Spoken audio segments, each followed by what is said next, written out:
Hi, I'm Allison Hare, a former corporate executive on a quest to help you and me create a little more space and freedom in our all too busy lives.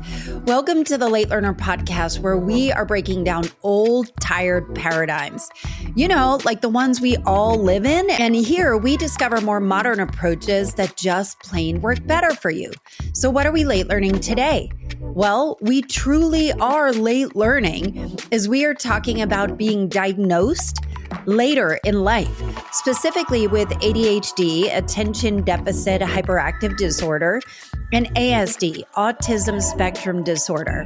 And we're talking all about high masking, high functioning, low functioning, and kind of reframing it all. And while there has been an uptick in adult diagnoses and suspicion that many people are underdiagnosed, women especially are finding out later in life, and often as a result of getting their children tested and a whole other multitude of factors. Personally, I got diagnosed last year at age of 48 with ADHD for the exact reason I mentioned. My daughter has ADHD, and I noticed that I have a lot of the same symptoms, but I have always overcompensated of those symptoms to manage it. And my guest today is late learner fan favorite, Cindy Robinson. Cindy is a sought-after parent and teen coach, specializing in working with people who are neurodiverse, and truly one of the most interesting people and thoughtful people I've ever met. She's so interesting that whenever she comes on this show, you, the listener, are so blown away by what you learn. And I just love hearing about your reactions. And once you put it into practice, how much it works, how much it helps. So I have been really super excited to release this one. And while she was diagnosed early on with ADHD, she was recently diagnosed on the autism spectrum at the age of 41.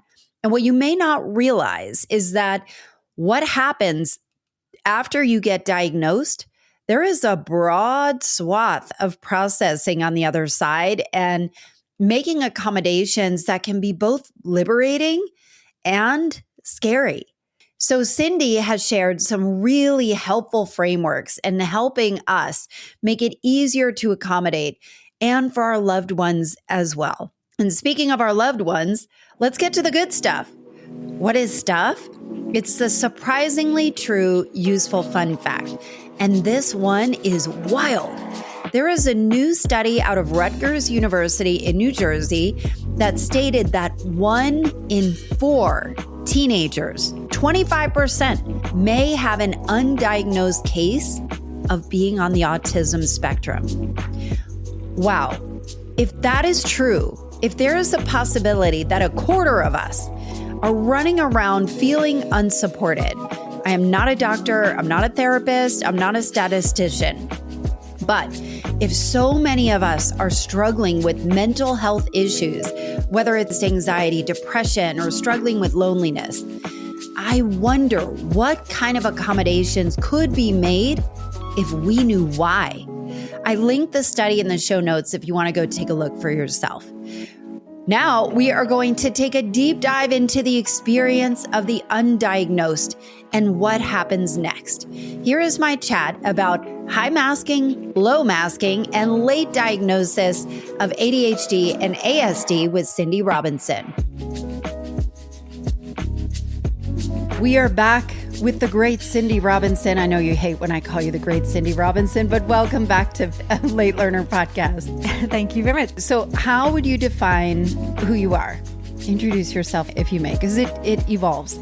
I guess so. I'm Cindy Robinson, and I am a coach for parents and teens primarily, but people who are neurodivergent, diagnosed with ADHD, autism, and OCD are kind of my areas of specialty.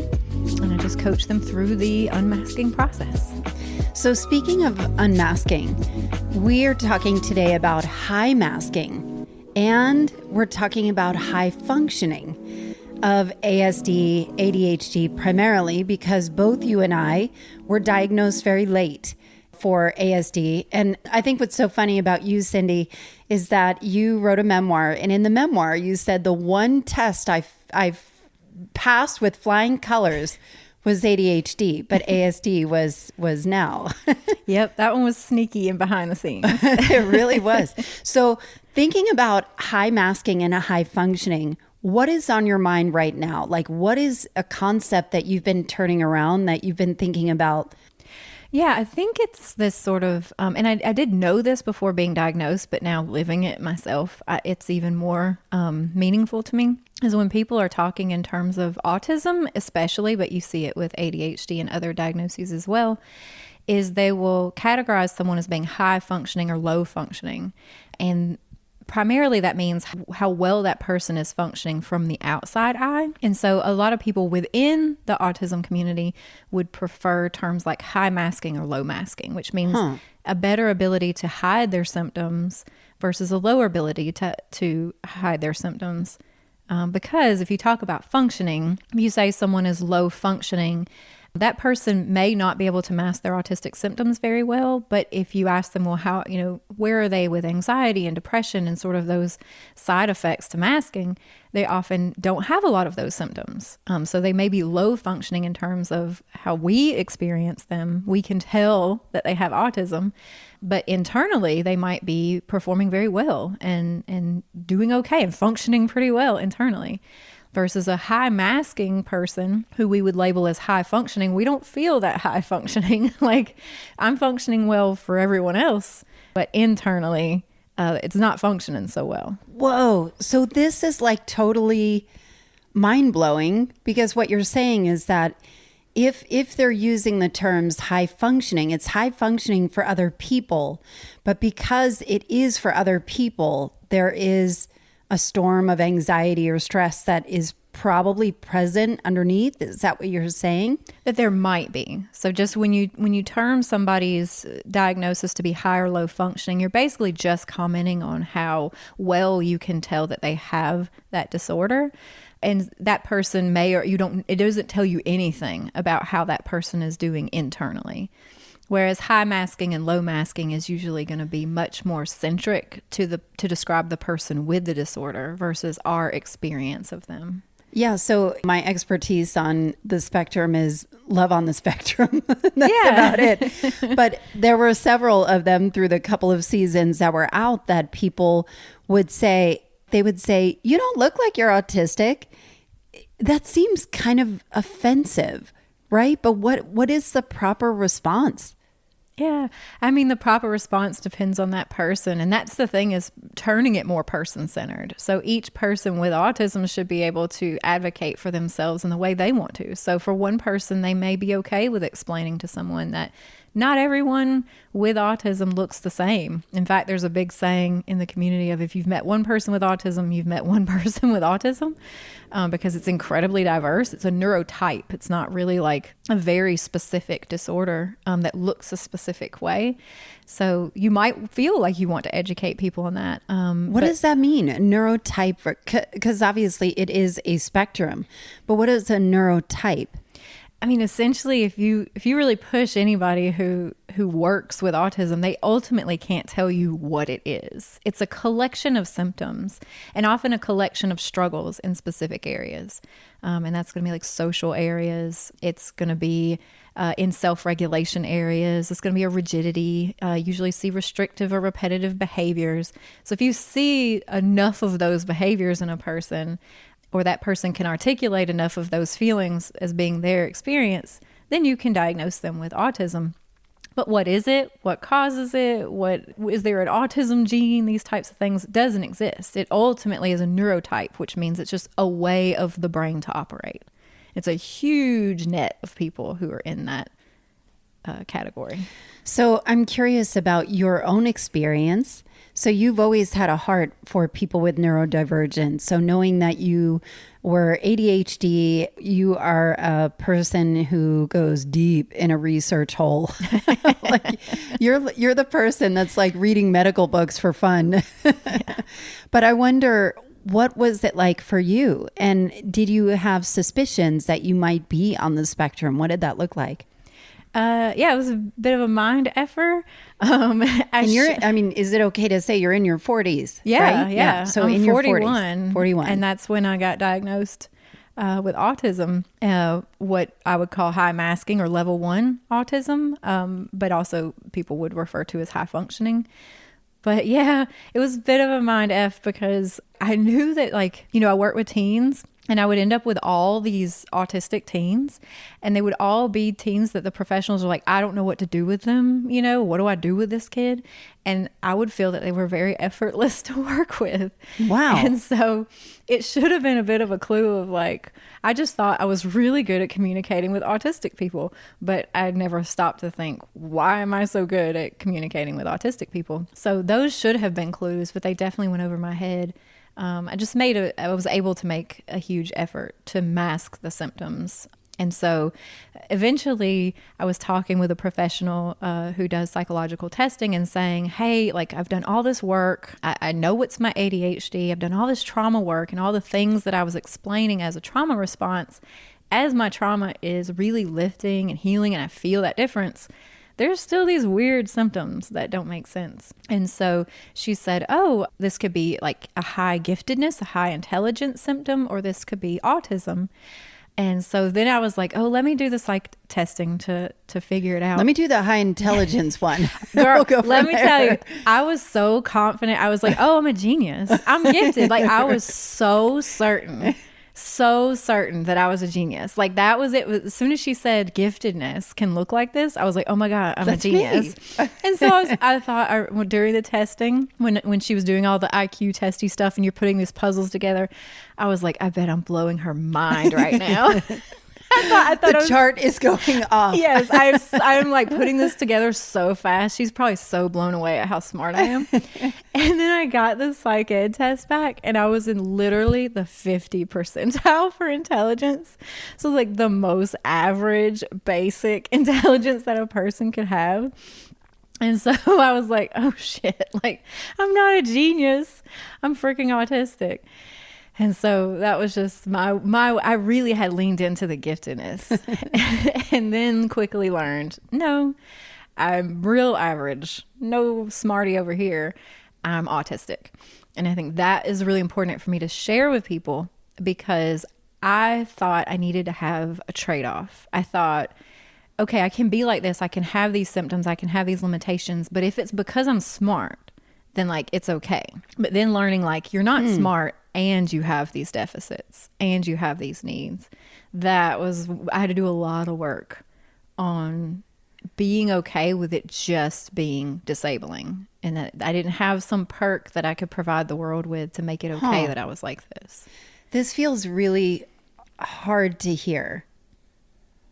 That you all of a sudden now have deficits that are identified. What did that look like? Well, it's always been there, but I've just hidden it.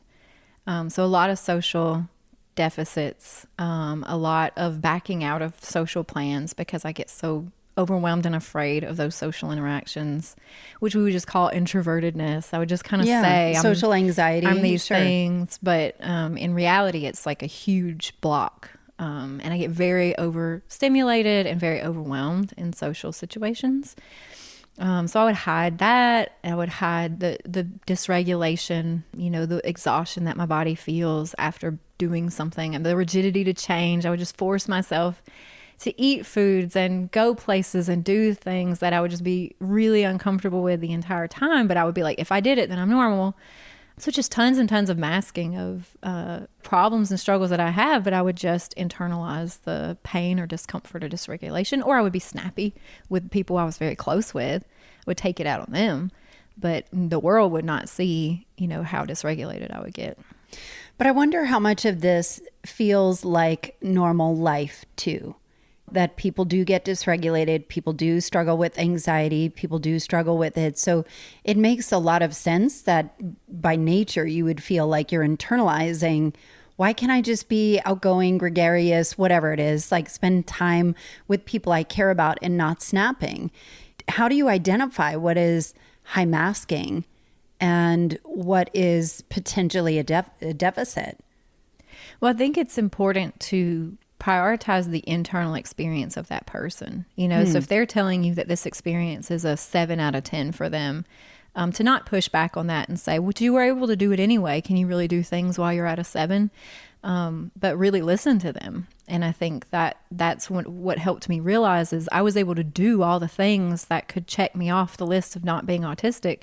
But then when I took, my psychologist luckily gave us a masking assessment that assessed how much do I mask. Yeah. What is on that? I'm trying to think of a specific example, but it's a lot of, do you go out of your way to put yourself in uncomfortable situations so as to look normal? And do you actually feel like this, but you behave like that? And that was this as part of the assessment that was just off the charts for me. Like the highest score you can get. It was the biggest mask.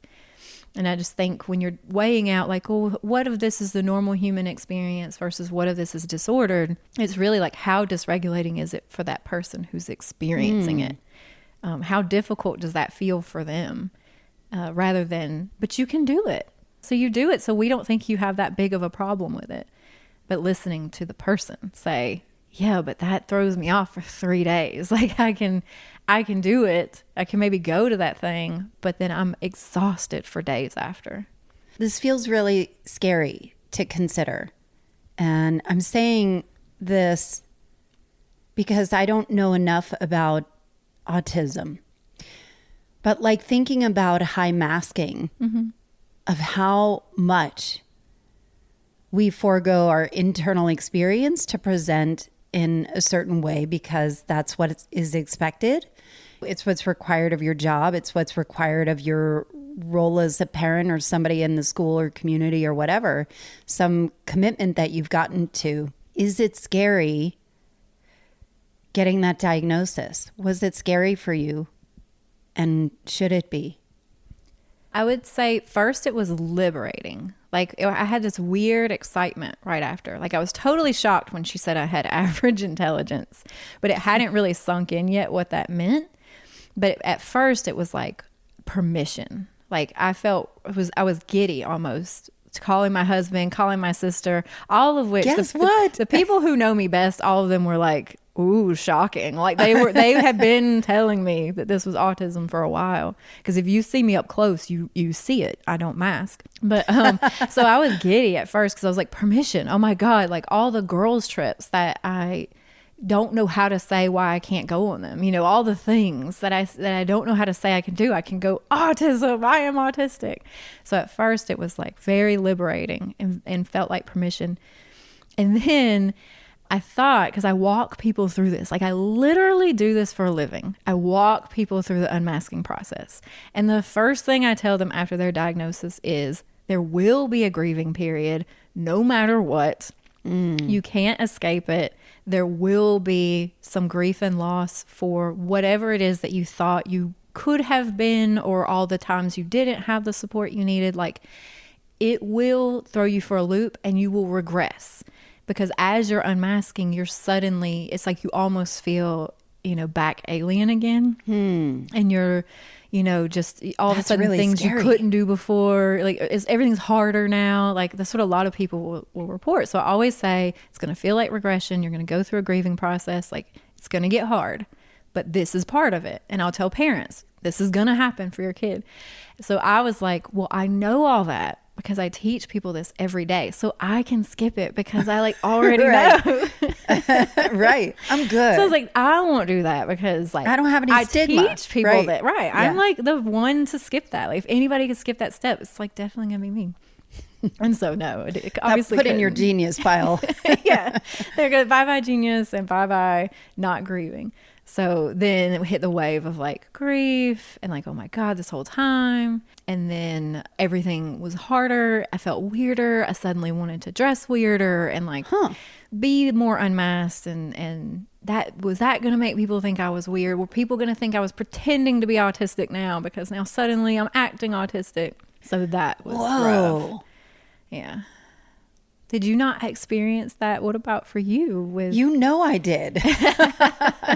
I did. Well, what did it look like for you? I think so. I guess being diagnosed with ADHD at 48 was a result of my daughter being diagnosed. And I think the way that it came so intensely for me is that when I left my corporate job, it became really clear that I could play the role of somebody that could be a stellar performer in sales and in corporate and just crush it, because I really like to be busy and I really like to be productive. And I put a lot of value in what that looked like. But understanding and also talking to you about like understanding how much effort it took to pretend that I wanted to be there and that was where I was. It was almost like it truly felt like a mask. And towards the end, it became so much harder where I felt like the mask was slipping off. And I'm like, no, not yet, not yet. Yeah. Where it just felt like such a no feeling in my body, where being on the podcast and dancing and being with my family felt like a full body yes. Like being at work felt like a full body no. And I'm like, there's a lot of practical implications that really need to be considered. I can't just walk away. And when I did, and my daughter, I do feel like a lot of my energy that was wrapped up in just getting shit done all day, every day, was unbridled. And I think that energy turned into, I don't know if obsessive thoughts, but like obsessing over a lot of the relationships that I had, why people weren't texting me back, why didn't I have friendships that I wanted to have, was I completely wrong about some of the friendships that I had, whereas things at home were always amazing, which I'm very grateful for. When my daughter was diagnosed, I remember thinking her external expression is my internal feeling that I have fully managed, because I know I can't show up like that. And so when she was diagnosed, I asked, and I was like, yeah, we're all distracted. Of course, we're all distracted. Social media, blah, blah, blah. They took the test and they said I'm on it. And I was like, well, I'm just a little bit ADHD. And then I started to rewind all the way back and I'm like, holy fuck.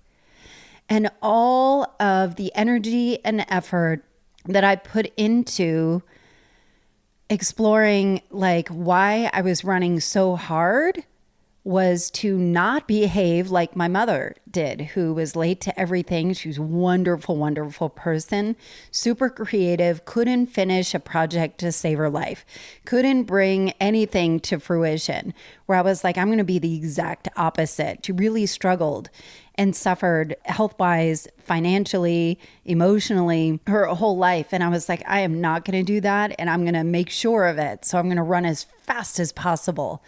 And I thought, good Lord, I bet she had ADHD. Yeah. And had so much shame that she couldn't perform in that way.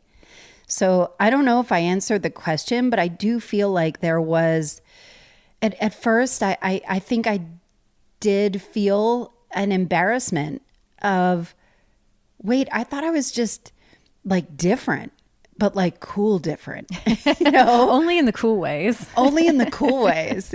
I could make connections that other people couldn't make. And I thought that was just my supreme intelligence. So I guess I'm in your genius file. I'm just emotionally intelligent. That's it. I'm not really book smart, but I'm emotionally intelligent. And then kind of taking a look at it as a disability of wait a minute, what has been really hard for me? What have I invested so much time and energy into becoming better at and mastering? And that was sales. My identity has always been sales.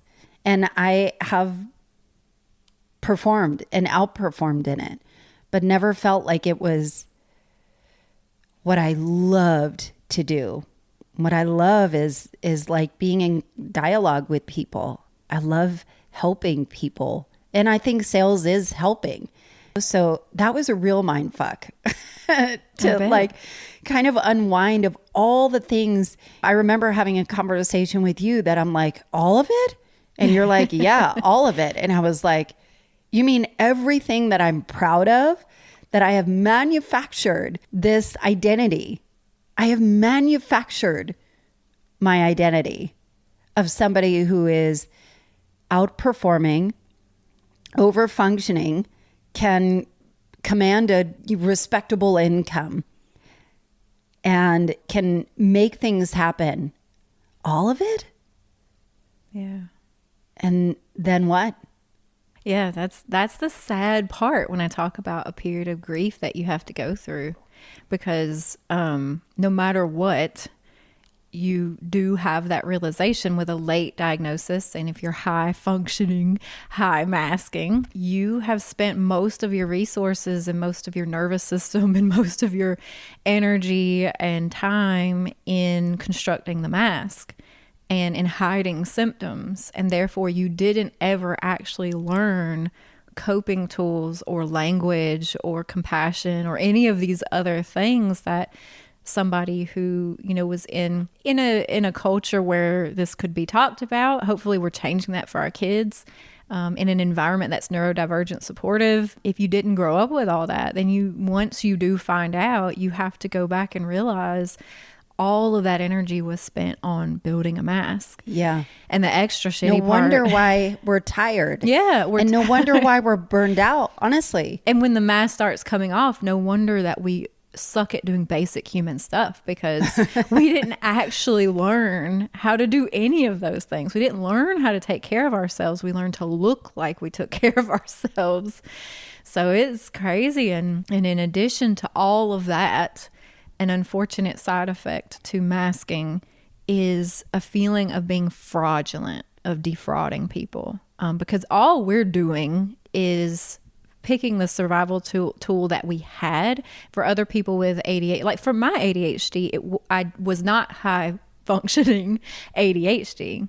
So it was clear at a real young age, this kid needs meds or something. Like, I was very outwardly and unable to mask my ADHD, but able to mask the autism. So basically, like, if it's not intervened upon, if you don't get the resources you need and you're doing all this work to survive and just look like you're doing what the other humans are doing, like, so they don't draw their attention to you, what you end up feeling like is a fraud. You feel like you're fooling everybody into thinking you're human, into thinking you're normal.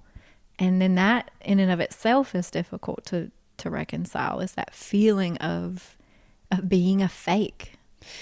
I think the terminology that you used before about being an alien was an interesting term to use, where we try so hard to blend in and just not ripple. Like, we want to be noticed. We want to shine. But we don't want to be an alien. We don't want to be annoying. We don't want to be a pariah.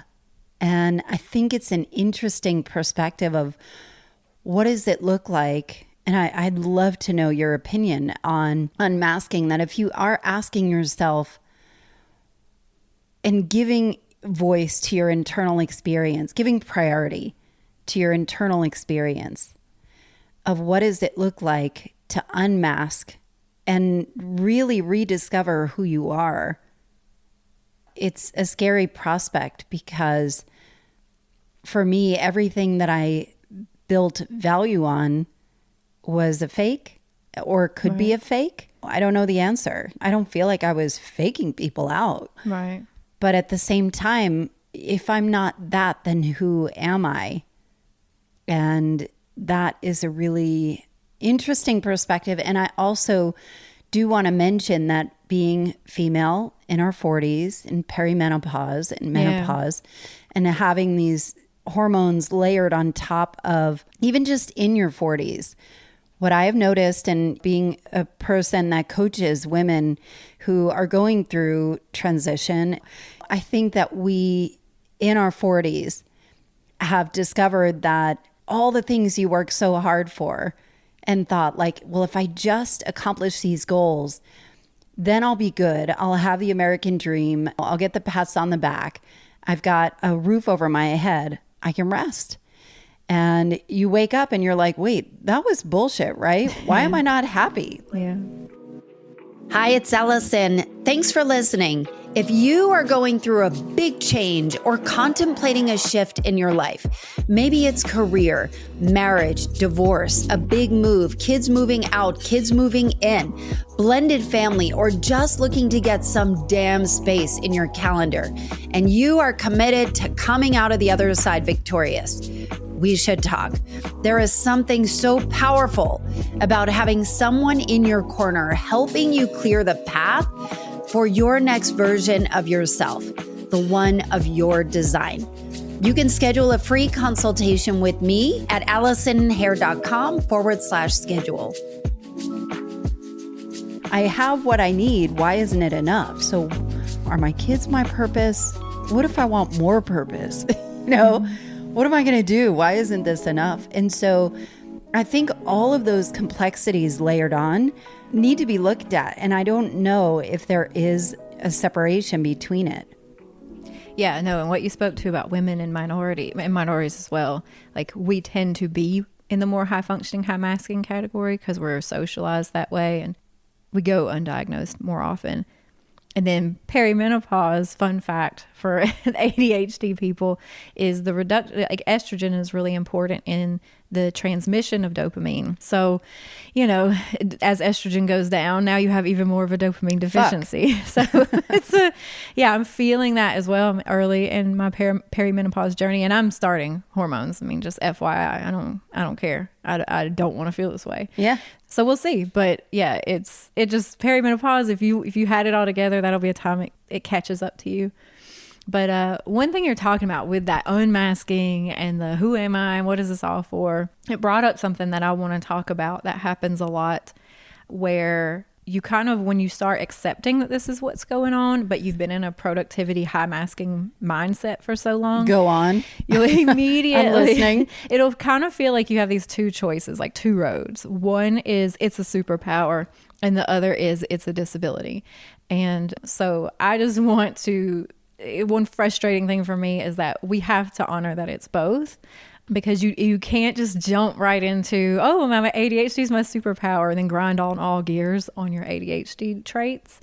It is both a superpower and a disability, and it's nonlinear. Like one thing about neurodivergence is we are nonlinear thinkers. I mean, that is the one thing you could say that we all have in common.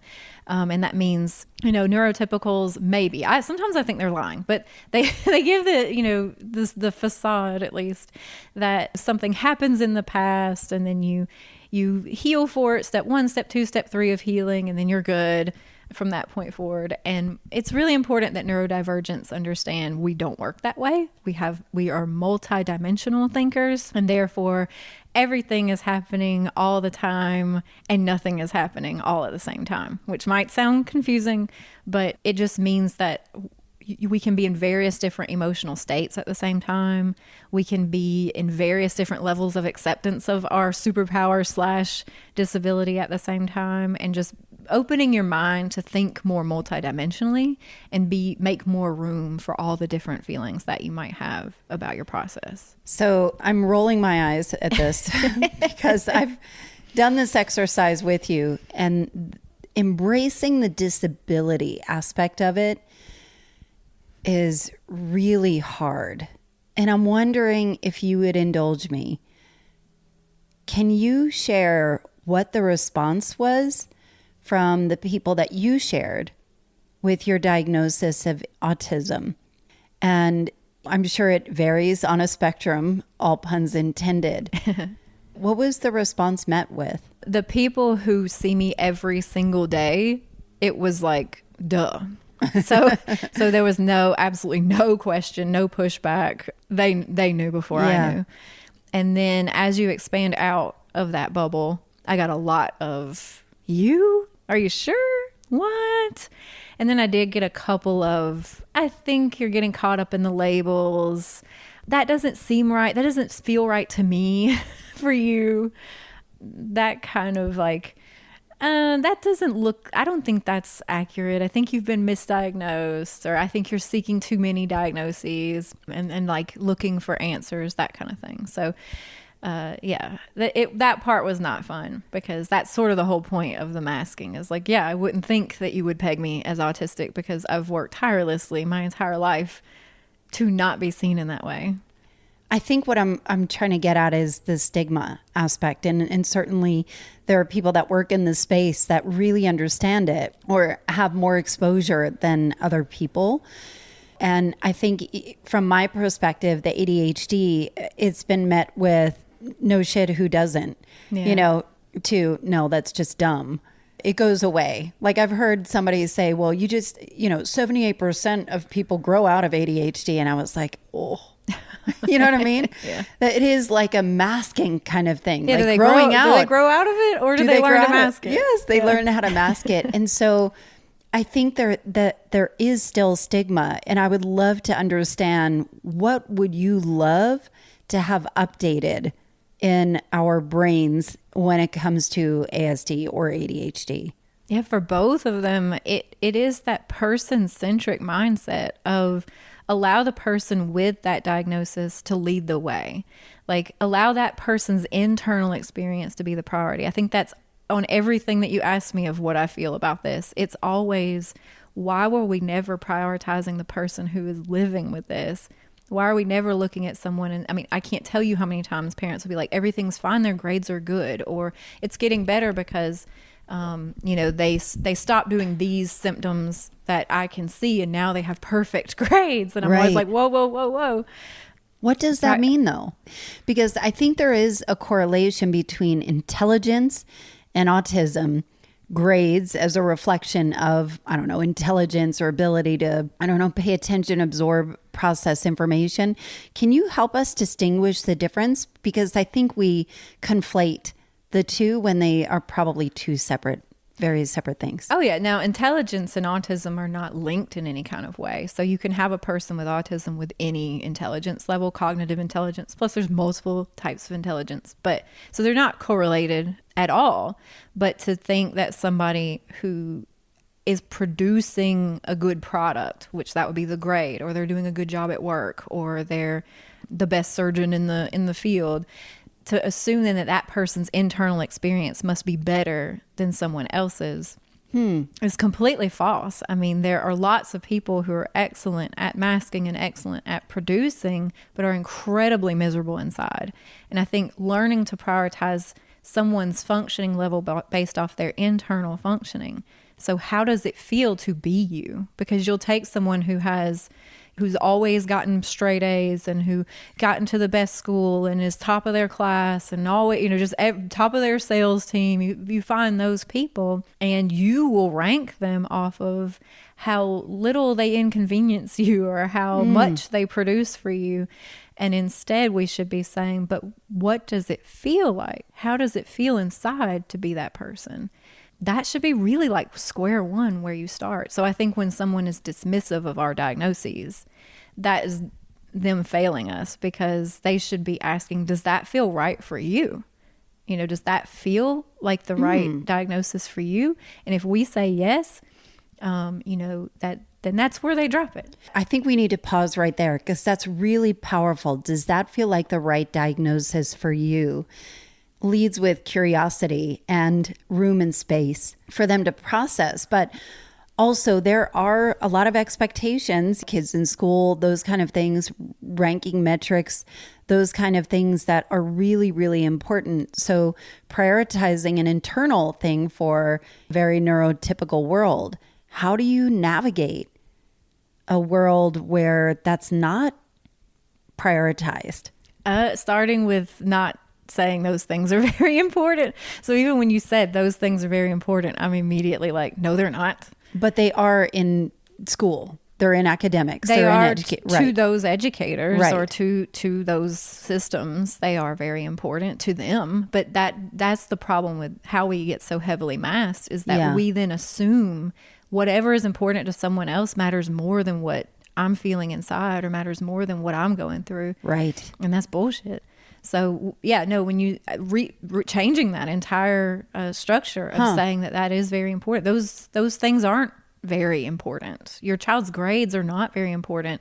Your productivity at work is not very important. Keeping a job and making enough money to pay bills and keep the lights on and put a roof over your head, that's very important, because in this society, we don't support people who are financially distraught very well. So, that survival wise, you have to be able to find a way to make enough of an income to pay your bills. That is very important. So not to be dismissive of like nothing matters. However, having straight A's, getting into the best schools, always doing well all the time, always producing well, being at the top of your sales team, being at the top of your field, making the best income that you can, taking the best promotion, like all that is not very important. It's such a different reframe that requires, I imagine, a lot of effort when the pressure to perform around you culturally, in your friend circles, in affluent areas, in struggling areas, whatever it is, it's a lot. It's a lot. And I think there's a lot of shame that probably comes along with that, whether it is from the parent or child or internally as an adult. And I wonder, how do we start to unwind that shame? Yeah, well, it is both by acknowledging the superpower and the disability. And like, I'm actively now going through this personally. But you mentioned Love on the Spectrum earlier. And one thing I liked, some people think that shows problematic. However, I, again, prioritize the experience of the person with the disability. And the people who are on Love on the Spectrum speak very highly about their experience. And they feel very supported. They feel very well represented. So therefore, I'm a big fan of the show, because I know that it makes the people who have autism on the show feel supported. So that show is a good example of looking at, most of the people who are featured on that show are going to be what some would either call low masking or potentially low functioning. I don't know what they've been diagnosed with, but a lot of people would agree that they're low masking. They're not easily hiding their symptoms. You can tell that there is some sort of social difference or emotional difference or regulation difference in them by watching them on the show. And so one really important thing is for people who are high masking is to look at the accommodations that the people on that show have. And it's only because they're not masking their disability. So it's really important to look at, when you're thinking of unmasking, or you're thinking of your needs, or you're trying to wrestle with it being a disorder, when you watch the people on that show, do you feel that they don't deserve those accommodations? Like, because maybe they need a family member to help them regulate, does that mean they're not worthy of love? Like, are they lazy? Are they just like not worthy of the support that they get simply because they need support? But help us define accommodations, that if there is accommodations needed, if somebody is higher masking, I'm trying to use the correct terms. If they are on a lower mask, what would be examples of accommodations for somebody that is higher masking, that it is not, I'm going to screw it up. You know what I'm asking. Yeah. Yeah. Like a high masking person that somebody can't tell that they have that disability. Well, I'll use myself as an example. Okay. Just because that feels the most fair. So shortly before getting diagnosed, I was invited on a girls' trip with girls I love. Like, favorite friends, nicest people, most supportive ever. And I said yes, like a year prior. Like, we made these plans really early. It's all things I should want to do. But as the trip started coming up, I just started feeling overwhelmed with anxiety. And just thinking, I can't get out of my head, like, what are the sleeping arrangements? There's so much that I can't control. It was sort of like a bed and breakfast. So food, I wouldn't have had a say in like what food was provided. All these things that I'm not able to put language to it at the time. I just know my anxiety is building and I don't want to go on this trip anymore. And it just keeps growing and growing and growing to the point where it feels disabling. And I end up canceling on the trip. Now, in my mind, I'm like, what's wrong with you? Why are you like this? Why can't you do simple girl things? Like, what is your problem? You're such a bad friend. You're such a bad person. You're such a baby, all these things. And then after getting diagnosed, now I understand there's a lot of unknown sensory information that I didn't have. There's a lot of, it was like a 7-hour car ride with other people. And so a lot of loss of control of like, well, what if, I have to use the bathroom and they don't? And just all these different things that I didn't know. Maybe I'm on the spectrum. Maybe. Well, you're definitely in the neurodivergent world. And so having to reconcile, like, as much as I want to be a girl that can do those girl trips, the accommodations I need are either to just let myself not be a girl who does girl trips. I come to your house and we have a great time and then I go home, or I have to be able to ask for accommodations. I may have to drive separately. I may have to ask a lot of like, whose bed will I be sharing with? What's the menu going to be? And allow myself, whereas I wouldn't even ask those questions because I felt didn't want to be a burden. And I felt stupid. I was like, they don't seem to need to know this. And that's how I've always gauged how bad I am of a person, is like, nobody else seems worried about this. They do this, like, they're all pumped. They're all texting how pumped they are. Nobody else seems to be anxious. Can I add about the burden thing? Because I think being a burden on other people is really pervasive. And I don't think we give enough voice to, we don't want to be annoying. We don't want to be a burden. And so a lot of that is like internalized or masked or whatever it is. Is there any validity to that? Is there any part of that that's connected? Oh, sure. I mean, that's the whole thing. Like, that's what we were maybe told early on, or we just assumed it because we could tell that we were different, like the alien thing. So many neurodivergent people say they feel alien. They feel like they're wearing human skin. They feel non-human. Like, they make a lot of comments like that. So I think that's a common experience. And I think that's that multidimensional thinking, is it just doesn't feel human to think like that. But no, yeah, for sure. Burden, deficit, problem. But you have to accept that you work differently. You just have to. And allow your loved ones to say the limit. Like, have your trusted allies. And if they say, it's okay. It's okay if you need this. I have this to give. Then let them freaking give it. I think we have a challenge receiving and being a burden. I think there are so many layers of things that are coming up for me in this. What do you know that you wish other people could know now that you have a different perspective? Just definitely to listen to that person's experience. And they've thought a long way and thought very hard and put a lot of time if they're sharing with you that they think this is going on with them. So please try not to be dismissive and just let them run that conversation. And then one thing I feel like I don't hear elsewhere, so I think it's more important for me to spend time talking about it, is that multidimensional thinking brain. Because when you work like that and you're non-linear, like you don't think in order and you don't feel things in order, it will help make sense of why, as a neurodivergent person, a grief or a sadness or a trauma can feel right next to you one day, and then like the next day it feels as far away as you can imagine. So to just people want to maybe make themselves more linear. Oh, I need to make this trauma, or I need to make this issue smaller and smaller and smaller behind me every day. And to just more so work on accepting a multidimensional brain, which means you're sort of moving through an open space, and there are going to be days when you're very close to dysregulation and you're very close to old triggers and old traumas. And there's going to be days where they feel as far away as you can possibly imagine, and just getting more comfortable with understanding that rhythm is always going to be shifting, embracing that way of operating rather than resist, because the pain is in the resistance of like, I don't want to be dysregulated today. I don't want this. I don't want this today.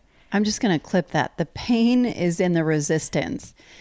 As you think about the unmasking piece of that prism brain, right? Like the multidimensional brain, I wonder how you begin to identify what is real. And one thing you use a lot, use the term natural rhythms, your own natural rhythms. How do you decipher what those are and give them room to breathe instead of maybe layering in some shame and like shoving it under the bed? Yeah, by trial and error. I mean, by trying to trust yourself. How do you begin to unmask? I think first acknowledging that it needs to happen and following. When I say natural rhythms, for other people, it's not going to feel natural at first. So Yeah. do self-indulgent things. Be selfish, be greedy, be lazy. You're using these terms. Because it's going to be, that's how it's going to feel to you. Like I'm thinking about like, I'm really tired. I'm in the middle of the day. It would feel so good to put on Netflix, but I've got all this work to do. So I'm just trying to put this into context of when you feel lazy, when you feel this. Yeah. And so if you are putting on Netflix and then it stays on Netflix and then you lay there and you never do things that that are actually real goals that you actually care about, then you're probably doing it with shame. But if you're like, oh, here she comes, lady burnout, and like she needs me to lay down for a second, and I've got to do this, then you sit down and you put it on Netflix without any shame, and you're like, she needs a moment to chill, and then your body will replenish because you're not wasting it on shame. And you will, if it truly are things that you're passionate about, you'll get up and you'll start doing those things again. But trusting that more. But that's trial and error. There's a lot of pitfalls. You're going to constantly be hitting burnout and just like pivoting between like trying to do too much and then getting overstimulated back and forth and back and forth. And it's figuring out how to balance on that razor's edge. And it requires a lot of self-compassion, I imagine, because there are times when I'll hit exhaustion where I'm like just stressed and I'm like, I need to put this down and let it be okay for the day. But I would never do that before. So they are little baby steps, I would think. Yeah. Can we talk just for a moment about your Instagram account? What Sure. What is going on with your Instagram account? I need to know what you mean. I've had a lot of people ask me. I don't. So you enlighten me and tell me why you're asking that question, because I actually don't know. Let me explain for the listeners. So Cindy Robinson always had this really creative account and has always been advocating for teenagers, for youth, for kids to kind of go back to more of a playful spirit before you kind of got into more of a focus around neurodivergence. And I don't know, this must have been like a year ago. You're like, I'm done. I am done. I hate social media. I don't want to create things for strangers. I am done. And so you kind of went back in your burrowed hole. You wrote a memoir. You probably read, I don't know how many dictionaries and medical books and dissertation. I don't know what you did, but you went into your happy hole of learning because you are a learner. You are somebody that really devours data and research and medical and science and all kinds of stuff. And then you come out, you're writing 2 books, all kinds of stuff. And then you start popping up and your face is not on there at all. And you are getting little funny memes and kind of expressing the experience of what it is like to be neurodivergent and maybe truths that are coming up through video clips of like hilarious memes. And it has blown up. You are somebody that does not care at all about likes, about followers. You don't give a flying fuck. I mean, there is nobody on earth I know more than you that does not give a fuck about growing your social media, but you do want to be of service. And for you, this has become like a creative outlet and expression of taking your experience working with people in the neurodivergent space and your own experience and giving permission. It is very pro neurodiversity, but also it is very much a permission-based thing, but it has exploded. Okay. Well, thanks for defining it. Cause I have had people ask and I'm like, what are y'all seeing? Like and I think the mystery. You're not selling any coaching. You're not doing any of that. You're not selling courses. You're not doing any of it. Yeah. No, it's true. I guess that's true.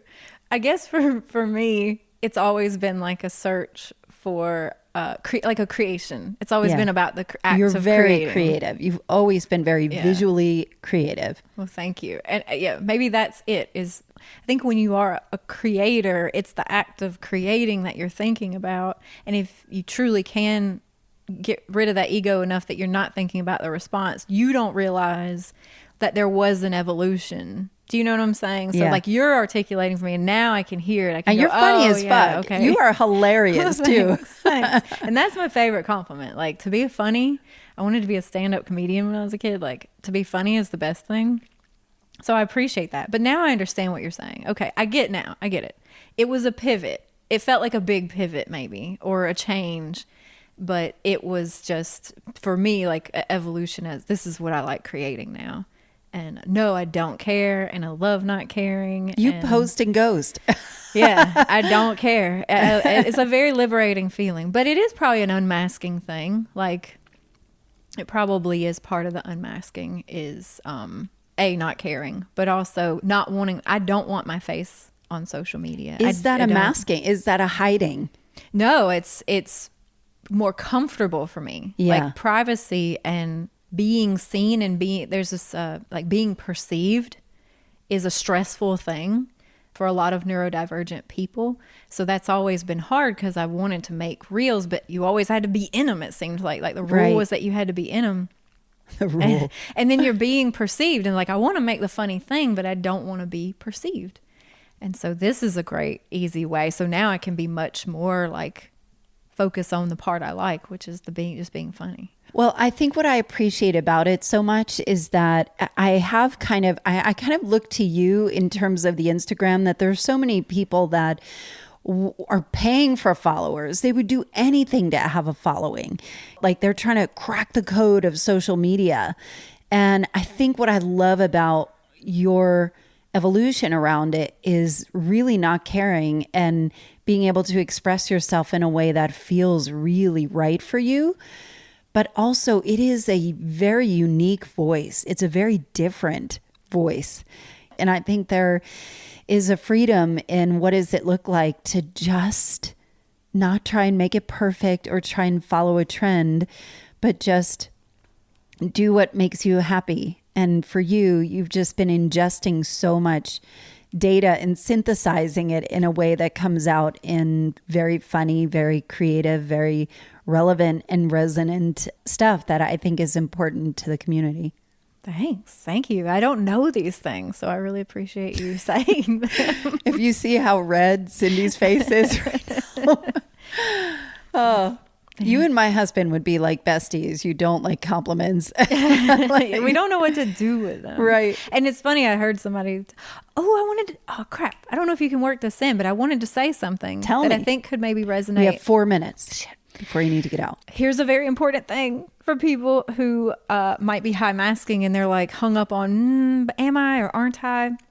So with my psychologist, with the testing, I was like, autistic. And then there was the social component, and it was like, not autistic. And it was really confusing. The results were really weird.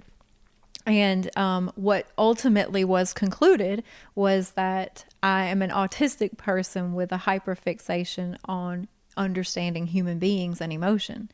And so because that's my hyperfixation, I can engage with people very well. And I can read how a person is feeling and process how a person is feeling and articulate that feeling to them really well, because that's my hyperfixation. So that's something to say, because I think that's what made me always dismiss it. Was I was always like, oh, but autistic people, like, socially, they're awkward. People put a distance to them socially because they behave awkwardly. And I feel like people like me socially almost too much, like to where it makes me uncomfortable. Right. And so that's it, is just like, I masked that by having a deep understanding of emotion. Basically, I became a nerd and read a bunch of, stuff, and we're able to read human emotion really well. Cindy, how can people get in touch with you? My website, cindyrobinsonllc.com. And Cindy Robinson LLC on Instagram, because it's hilarious. Thank you as always, Cindy. We love having you. Thank you. You genius. Cindy Robinson is like a breath of fresh air. I've linked her info in the show notes and also want to let you know that her new memoir, which will keep you on the edge of your seat, it's called Bright Girl Lacks Focus, is available now. And as for you, if you're looking for more one-on-one support as you might be considering a lifestyle change, meaning you are running too hard and too fast and don't know how to get out of it, let's talk. I am offering a free breakthrough call at AllisonHare.com/schedule. As always, I've linked everything in the show notes. Thank you so much for listening and sharing this podcast and these ideas that you learn here with your friends and in your circles and in your communities. That is how you start a movement and you change a culture. Until next episode, I'll see you on the socials.